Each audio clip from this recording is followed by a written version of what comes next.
ଦେଶରେ ଯେତେ ଯୋଜନା ମଧ୍ୟରେ ଆୟୁଷ୍ମାନ ଭାରତ ଯୋଜନା ଏକ ସବୁଠାରୁ ବଡ଼ ଯୋଜନା। ବର୍ତ୍ତମାନ ଏହି ଯୋଜନାରେ 17 ବର୍ଷରୁ ଅଧିକ ବୟସ୍କ ବ୍ୟକ୍ତି ମଧ୍ୟ ଆରୋଗ୍ୟ ପାଇଁ ଅନ୍ତର୍ଭୁକ୍ତ ହୋଇଛନ୍ତି। ଶୀଘ୍ର ସେମାନଙ୍କ ପାଇଁ କାର୍ଡ଼ ତିଆରି ଆରମ୍ଭ ହେବାକୁ ଯାଉଛି। ଏଥିପାଇଁ ଏକ ପୋର୍ଟାଲ ମଧ୍ୟ ପ୍ରସ୍ତୁତ କରାଯାଇଛି। ଏ ପର୍ଯ୍ୟନ୍ତ ଆୟୁଷ୍ମାନ ଭାରତ ଯୋଜନା 6 ବର୍ଷ ପୂରଣ କରିସାରିଛି।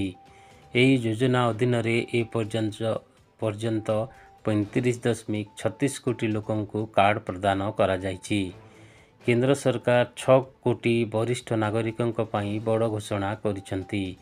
ବର୍ତ୍ତମାନ ଆୟୁଷ୍ମାନ ଭାରତ ପିଏମ୍ ଜନ ଆରୋଗ୍ୟ ଯୋଜନା ଅନ୍ତର୍ଗତ ଦେଶରେ 17 ବର୍ଷରୁ ଉର୍ଦ୍ଧ୍ୱ ବୟସ୍କଙ୍କୁ ମାଗଣା ଚିକିତ୍ସା ସୁବିଧା ପ୍ରଦାନ କରାଯିବ ବୋଲି କେନ୍ଦ୍ର କ୍ୟାବିନେଟ୍ ବୈଠକରେ ଏହି ଯୋଜନାକୁ ଅନୁମୋଦନ ମିଳିଛି।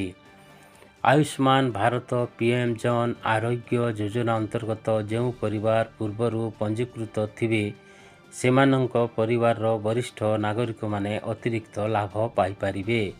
ଅର୍ଥାତ୍ ଏହି ପରିବାରରେ ଥିବା ବରିଷ୍ଠ ନାଗରିକଙ୍କୁ 5 ଲକ୍ଷ ଟଙ୍କା ପର୍ଯ୍ୟନ୍ତ କଭରେଜ ଦିଆଯିବ।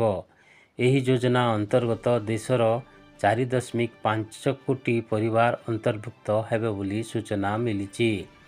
ବର୍ତ୍ତମାନ 17 ବର୍ଷରୁ ଅଧିକ ଲୋକଙ୍କୁ 5 ଲକ୍ଷ ଟଙ୍କା ଅତିରିକ୍ତ ଟପ୍ ପ୍ରଦାନ କରାଯାଇଛି।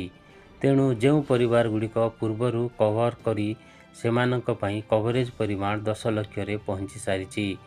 ଅନେକ ରାଜ୍ୟ ମଧ୍ୟ କଭରେଜ ପରିମାଣ ବୃଦ୍ଧି କରିଛନ୍ତି। ଏହି ସ୍କିମ୍ରେ 27ଟି ବିଶେଷ ଚିକିତ୍ସା ସହିତ 949 ପ୍ରକାରର ଚିକିତ୍ସା ପ୍ରଦାନ କରିଥାଏ।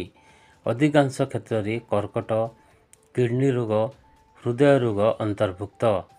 ବର୍ତ୍ତମାନ ସୁଦ୍ଧା 12.37 କୋଟି ପରିବାର ଏହି ଯୋଜନାରେ ଅନ୍ତର୍ଭୁକ୍ତ ହୋଇଛନ୍ତି। ବିଶେଷ ସୂଚନା ହେଲା, କେମିତି ଆବେଦନ କରିବେ ଜାଣି ରଖନ୍ତୁ। ପ୍ରଥମେ ଆପଣ ନିଜ ମୋବାଇଲରେ PMJAY ୱେବସାଇଟକୁ ଯାଆନ୍ତୁ। MI ଇଲିଜିବୁଲ୍ ଟ୍ୟାବ୍ ଉପରେ କ୍ଲିକ୍ କରି OTP ଦେଇ ଆପଣଙ୍କର ମୋବାଇଲ ନମ୍ବର ଯାଞ୍ଚ କରନ୍ତୁ। ରାଜ୍ୟ ଏବଂ ଯୋଜନା ଚୟନ କରନ୍ତୁ। ଏଠାରେ ଆପଣଙ୍କ ନିଜ ପରିବାର ଏବଂ ଯୋଗ୍ୟତା ବିଷୟରେ ସବିଶେଷ ତଥ୍ୟ ମିଳିବ।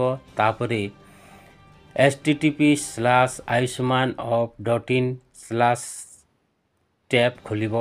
ଏଠାରେ ସେତୁରେ ନିଜ ପଞ୍ଜୀକରଣ କରି ଉପରେ କ୍ଲିକ୍ କରନ୍ତୁ। ଲିଙ୍କ ଉପଭୋକ୍ତାଙ୍କୁ NHA ସେତୁ ପୋର୍ଟାଲକୁ ଯାଇ ରେଜିଷ୍ଟର ହିମସେଲ୍ଫ ବଟନ୍ ଉପରେ କ୍ଲିକ୍ କରନ୍ତୁ। ତାପରେ ବାଧ୍ୟତାମୂଳକ ଟ୍ୟାବ୍ ପୂରଣ କରି ତାପରେ ସବମିଟ୍